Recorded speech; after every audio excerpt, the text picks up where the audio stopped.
Buenos días o buenas tardes con todos.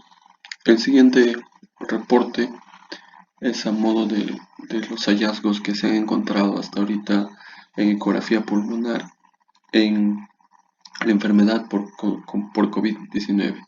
¿Qué hemos encontrado hasta ahora? Yo soy el licenciado Julio Davis Cordero Sánchez, tecnólogo médico, especialista en radiología. Muy bien. ¿A raíz de qué investigaciones hemos podido realizar la ecografía pulmonar? Es a partir de estas dos, ¿no? Sobre todo, esta es la primera investigación o el primer reporte que se dio en el mismo país de China. Y este es otro estudio, otro reporte que también se ha dado. Y esto salió a nivel de los médicos de Italia, ¿no? Este es, este reporte salió al nivel en el mes de mayo. Ujú. Entonces nos hemos guiado sobre estos hallazgos patológicos que se ven por ecografía para nosotros también determinar nuestros propios hallazgos. Muy bien, en el reporte, en el estudio chino, en el primer reporte, se habló o se estudiaron a 20 pacientes, ¿no? Y estos hallazgos que han habido se han comparado a una tomografía. Estos hallazgos descritos se han comparado a una tomografía y donde nos remarca que el 50 y 75% de las lesiones por enfermedad de COVID-19 han sido a nivel de las bases pulmonares, la parte posterior y a nivel lateral. Es decir, la parte más afectada por COVID-19 va a ser la parte basal posterior y las partes laterales del pulmón. ¿Ve? Por eso acá tenemos un 75, un 50%, otro 50% a nivel lateral y a nivel posterior. Y otro punto a remarcar es que la enfermedad por COVID-19 es bilateral, no es unilateral. La afectación generalmente se da en ambos campos pulmonares. En 50 ecografías pulmonares bilaterales, ¿qué hemos encontrado hasta ahora? La técnica que hemos utilizado ha consistido en dividir al pulmón en 6 cuadrantes, ¿no? Uno por cada lado, haciendo 2 en total. Se ha establecido y hemos establecido un puntaje de afectación pulmonar basado en una pequeña escala, ¿no? Donde leve hemos considerado de 0 a 8 puntos, moderado de 0 a 16 puntos, grave de 16 a 20 puntos y crítico de 20 a más. Y así ha sido la técnica utilizada. Como le digo, como menciono, son la técnica de división en los 6 cuadrantes, dos anteriores, dos laterales y dos posteriores, superior e inferior para ambos, ¿no? Ajá. Y los puntos que hemos ido sumando han sido cuando no hemos encontrado ninguna afectación, una predominancia de las líneas A, les hemos puesto 0. Para la afectación con líneas B y la pleura engrosada, pero las líneas B coalescentes o las líneas B que no superen el 50% de la pantalla, les hemos puesto un punto de 1. Cuando las líneas B superaban el 50% de la pantalla o del tamaño del corte, les hemos puesto un puntaje de 2. Y a los consolidados pulmonares más grandes de 1 centímetro les hemos puesto un puntaje de 3. Cabe resaltar que esta revisión no es, o estos hallazgos que estamos encontrando, no es una revisión exhaustiva de los hallazgos que se están encontrando. Para ello deben revisar otras fuentes, otras literaturas. Nosotros ya estamos a modo de reporte, estamos reportando ya nuestros hallazgos, ¿no? Y estos puntos o este puntaje pulmonar lo hemos basado así, o sea, si encontrábamos en la zona acá, no encontrábamos nada, líneas A0, acá también líneas A0, acá también por ahí unas líneas B, pero la pleura regular, por acá una pleura regular y líneas B coalescentes, más 50% más grande que la pantalla, le hemos puesto 1, 2 y así hemos ido sumando, ¿no? Y a la suma total le hemos establecido un puntaje pulmonar, ¿no? Como menciono, este puntaje pulmonar sale de las 12 zonas cuando vamos sumando el puntaje por zona, ¿no? Individualmente, y este puntaje no lo corroboramos. Ujú. Muy bien. Entonces, hemos encontrado que existe una fuerte correlación entre los niveles de saturación del oxígeno y afectación pulmonar ecográfica. Quiere decir, cuando el paciente está saturando normalmente, no estamos encontrando mayor afectación, salvo algunas líneas B por ahí, pero no, como se ha reportado también en la literatura, no mayor a tres por campo, y también una predominancia de las líneas A, ¿no? Lo que es comúnmente llamado lo normal, y también por ecografía es una afectación leve o normal, ¿no? O simplemente una ecografía pulmonar dentro de los parámetros de la normalidad. Hemos encontrado una correlación fuerte entre lo que es la hipoxia severa, y por ecografía hemos encontrado un grado de severidad moderado, ¿no? Y también lo mismo sucede con una hipoxia moderada y un grado severo también por ecografía. Sin embargo, en cuanto a los grados de hipoxia severa y donde, mm, donde la afectación ecográfica también debería ser crítica, hemos encontrado que sí hay fuerte correlación. Hemos encontrado que sí hay fuerte correlación, pero cuando hay una afectación crítica pulmonar, cuando ha habido una afectación crítica pulmonar por ecografía, hemos encontrado que en algunos casos hay una hipoxia moderada o una hipoxia, sobre todo va a haber una hipoxia moderada. Entonces, ¿esto qué quiere decir? O, por ejemplo, podemos decir que hemos encontrado puntajes pulmonares críticos de 23 y asociados a hipoxia moderada, ¿no? Entonces, el clínico pregunta, pero acá, ¿por qué esto es muy severo crítico? ¿Y por qué acá, por la saturación aún es moderada? Entonces, como que ahí hay un punto de disgregación, hay muchas cosas más que investigar, pero podría deberse a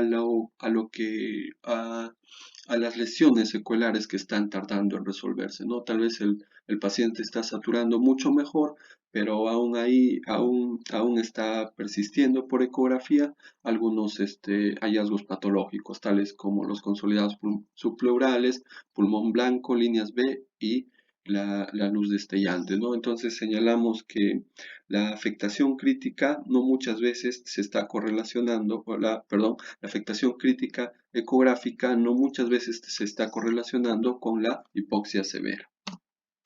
Muy bien, en cuanto a la placa de tórax, en cuanto a la radiografía de tórax, ¿qué estamos encontrando? Estamos encontrando principalmente que la placa de tórax no está reflejando el grado de afectación pulmonar ecográfico. ¿Por qué? Porque la radiografía de tórax en muchos casos se va a ver normal, sin embargo ya existe afectación pulmonar por ecografía. Esto es cierto, también es similar al ejemplo de la tomografía. Muchas veces la placa de tórax es normal, pero se le practica una tomografía al paciente y ya vemos los patrones de vidrio esmerulado, ¿no? Que son los primeros en salir. Y entonces la radiografía de tórax no puede mostrar muchas veces estos hallazgos incipientes de la enfermedad por COVID-19. Entonces hay que tener cuidado. Segundo, la radiografía de tórax muestra ligeros cambios de afectación, sin embargo, por ecografía la afectación es mucho mayor. Sí, también es cierto, la radiografía de tórax tal vez podría mostrar por ahí un leve cambio, un leve patrón intersticial, un leve aumento del patrón intersticial, pero sin embargo, por ecografía vemos que los pulmones están mucho mayor afectados.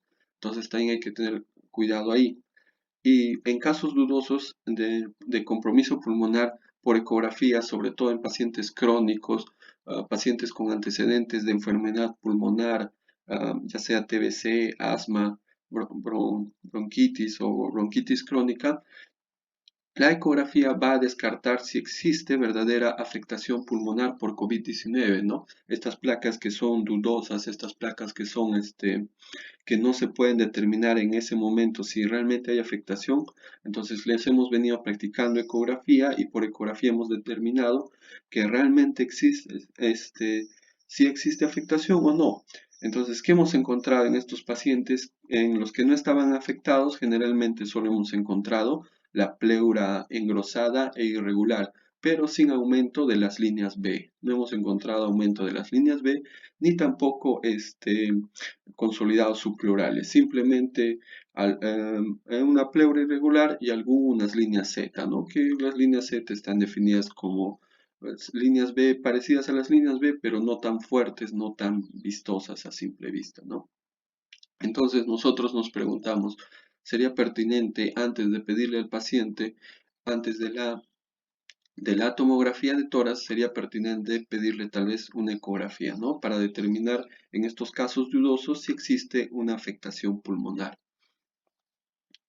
Bueno, entonces tenemos acá el caso o un ejemplo de un paciente con una radiografía de tórax normal en términos de la normalidad, pero sin embargo, cuando se le está practicando la ecografía pulmonar, estamos encontrando alguna afectación, ¿no? Sobre todo a nivel de la base pulmonar derecha, ya sea derecha o izquierda.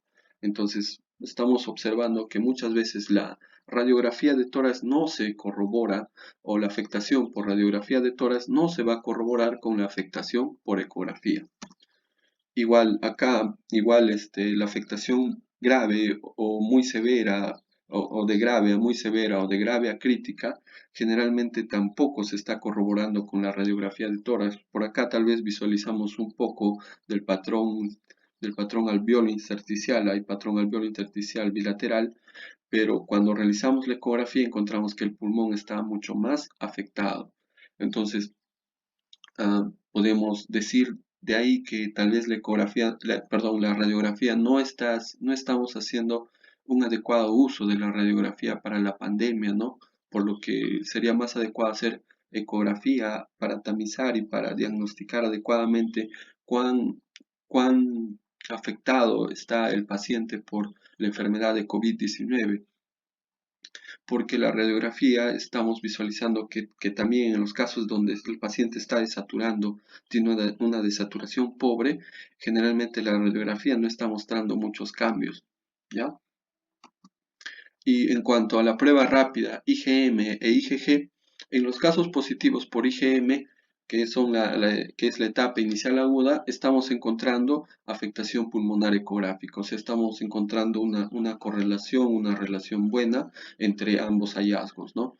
En la etapa resolutiva IgG positivo, en algunos casos aún prevalece la afectación ecográfica, pero esto es más o menos o no se está dando en todos y también en algunos ya la ecografía es normal y el IgG es positivo, ¿no? O sea, ya por ecografía ya resolvió, pero por IgG aún queda, aún está saliendo positivo. O también estamos encontrando lo, este, lo, lo contrario, ¿no? El IgG es negativo y la afectación la afectación pulmonar por ecografía sigue presente, ¿no? Esto también es, como le mencionaba anteriormente, es generalmente porque al parecer las lesiones intersticiales o alveolares tardan un poco más en desaparecer, ¿no?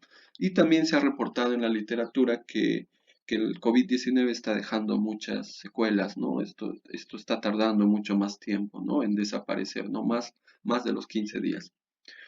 Y otro punto muy importante que también estamos encontrando es que los casos negativos también están mostrando fuerte correlación con una ecografía pulmonar de caracteres conservados. O sea, la prueba rápida sale negativa y la ecografía también sale negativa, ¿no? No encontramos nada, simplemente patrón A predominante. En cuanto al seguimiento ecográfico, algunos casos de afectación pulmonar moderada evolucionan rápidamente, de 2 a 3 días a una afectación crítica o muy severa. En algunos otros casos de afectación moderada grave no evolucionan a una afectación crítica. seguimientos hechos por ecografía, pero esto ya depende básicamente de los pacientes y de su propia fisiopatología con el COVID-19, ¿no? No podemos decir, o no podemos establecer una norma que nos diga de acá a 3 días por ecografía se va a afectar críticamente. Si tenemos un paciente de moderado, de acá a 4 o 5 días va a ser crítico, o de acá a 2 días ya va a ser muy severo. No se puede hacer eso. Lo que estamos viendo es que en algunos pacientes solo evolucionan hasta una etapa moderado o grave y ya resuelven, y otros pacientes sí rápidamente se están deteriorando, ¿no? 2 a 3 días, y en la literatura también hay reportes de hasta 20, de hasta 12 horas, ¿no? Que comienza en la mañana la afectación y en la noche ya está entrando a un cuadro clínico severo, ¿no? En cuanto a nuestros hallazgos ecográficos, ¿qué estamos encontrando generalmente? El signo de la luz destellante, que a diferencia de la línea B, la principal diferencia con la línea B va a ser que la línea B es una línea perpetua, no va a cambiar con la respiración. En cambio, el signo de la luz destellante es muy similar a la línea B, pero va a tener esos cambios con la respiración.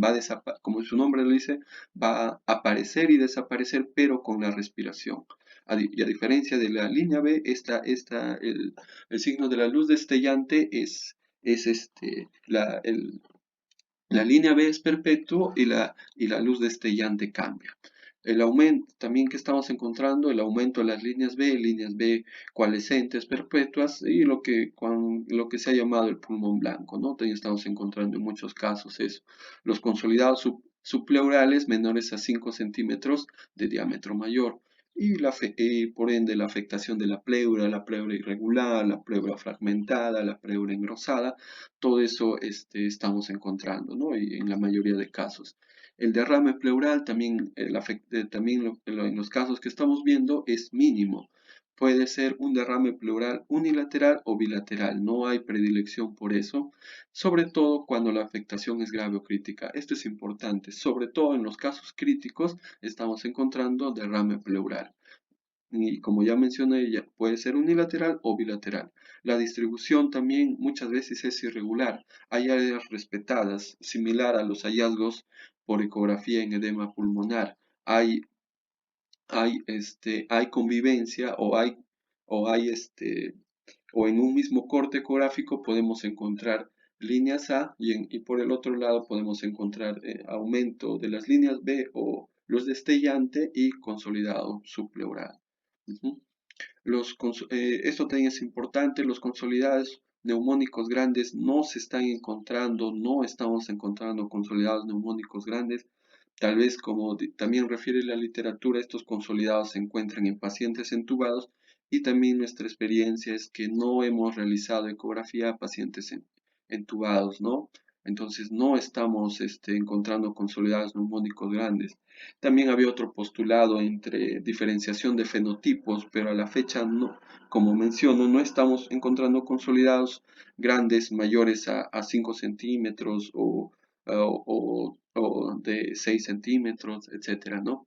Y como también mencionaba al principio, la predilección es por las zonas posteriores y laterales, ¿no? Sobre todo la parte posterior es la más afectada. Acá tenemos algunos ejemplos de nuestros hallazgos. Acá tenemos un pulmón blanco con este es la famosa luz destellante que aparece y desaparece, y es fásica con la respiración o cambia con la respiración. Y acá por debajo observamos al vaso, ¿ya? Esto lo vamos a encontrar en el segmento 6 izquierdo, y acá hay un pequeño consolidado subpleural, ¿no? Acá hay un consolidado subpleural chiquito, muy pequeñito, incipiente, ¿no? Que tal vez no se distingue a primera vista.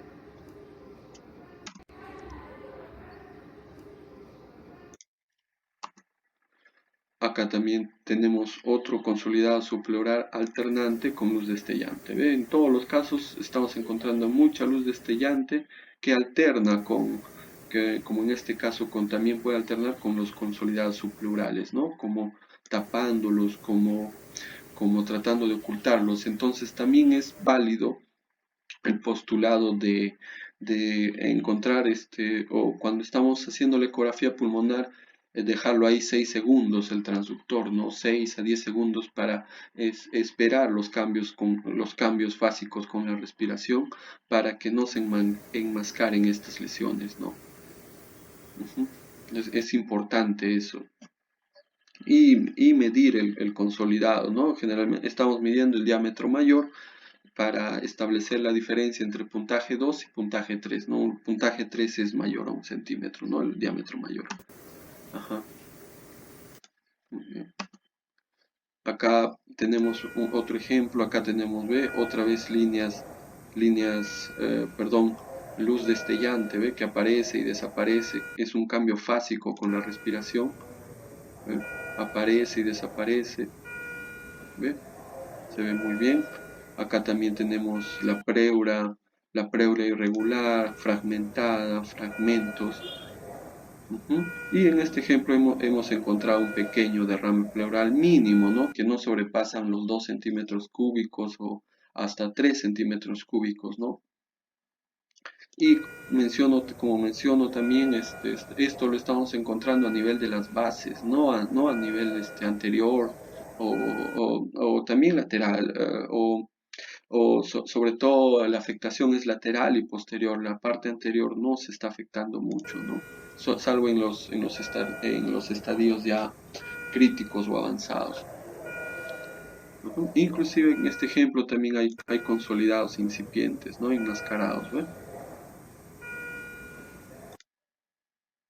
Y la luz destellante que se ve muy bien. Entonces, como mencionaba también, la luz destellante, a diferencia de la línea B, es que la línea B es perpetua, se queda ahí, no importa los cambios con la respiración.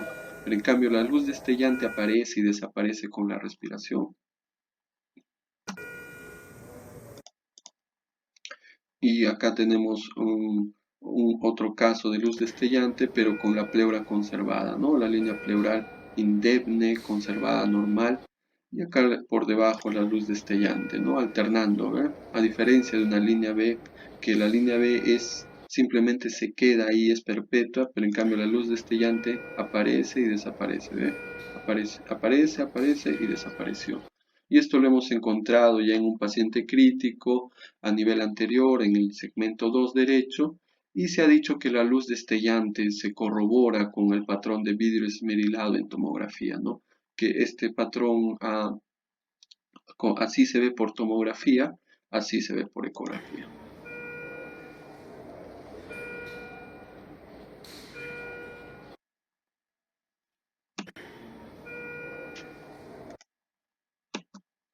Las áreas, acá tenemos un caso de distribución irregular donde vamos a ver una área respetada, ¿ve? En este caso hacia el lado derecho del observador hay una área respetada. Hay predominancia de las líneas A y al lado izquierdo del observador hay un consolidado pleural pequeño y alternancia de la luz destellante. Muy bien, entonces tenemos que hacer a modo de reflexión que no se está, que bueno, en nuestra experiencia no estamos encontrando consolidados grandes, no estamos encontrando estos consolidados que se postularon que se postuló que podríamos encontrarlo en un paciente crítico, ¿no? Pero no lo estamos encontrando. Y en otra literatura, también como antes mencionaba, se ha mencionado que este consolidado grande se va a encontrar en pacientes entubados, ¿no? Pero no es nuestro caso. Y también otros autores señalaron el fenotipo, ¿no? Este consolidado grande usted lo va a encontrar en diferentes fenotipos, pero no lo estamos encontrando. El consolidado más grande que hemos encontrado ha sido uno de 5 centímetros, ¿no? Pero no es un consolidado translobar, no es un consolidado con broncograma aéreo. Entonces hay que tener mucho cuidado ahí porque no esperemos encontrar consolidados grandes en estos pacientes no afectados por COVID-19. Muy bien, entonces a modo de conclusión podemos decir que la ecografía puede mostrar alguna afectación mucho más temprano que la radiografía. La ecografía está teniendo buena correlación con el grado de afectación, con el grado de desaturación del oxígeno Y también podemos señalar que se puede, se debe y se podría hacer mucho más tamizaje ecográfico, sobre todo considerando y también como ustedes han visualizado, que esto solo se hace por ecografía 2D, ¿no? Es una ecografía dinámica que simplemente con el transductor convexo yo lo puedo realizar, ¿no? Inclusive este ecógrafo, como ven, es un poco grande, no es un ecógrafo ultra portátil, es un ecógrafo portátil, pero no es un ecógrafo ultra portátil, pero aún así está sirviendo como línea de batalla, ¿no? Y estamos, como mencionaba en las primeras diapositivas, estamos encontrando una buena correlación, pero aún faltan mucho más investigaciones, ¿no? Eso es todo, muchas gracias.